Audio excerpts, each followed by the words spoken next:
Kā man izdevās bez aizņēmumiem, bez kredītiem, tikai ar savu nopelnīto, izveidotā uzņēmuma naudu tikt no 0 preču vienības līdz internetu veikalam, kur tiek pārdotas ap 700 dažādas preču vienības. Bērnu apģērbu zīmolu Amalī es sāku veidot pati.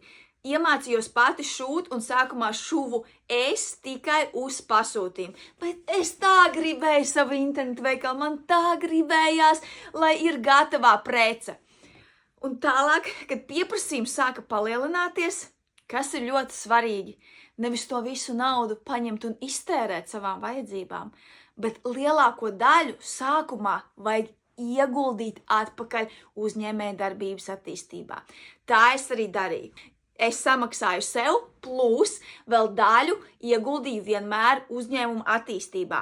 Sāku algot šuvējas, sāku meklēt sadarbībā šuvējas, un tā pamazām mans internetu veikals, kur sākumā bija tikai svārki, pārtapa jau par kleitām, par leggingiem un visu kaut ko citu. Es to ieguvu tikai pateicoties klientu pasūtījumiem un gudrai stratēģijai, kas ļāva man papildināt internetu veikala plauktus.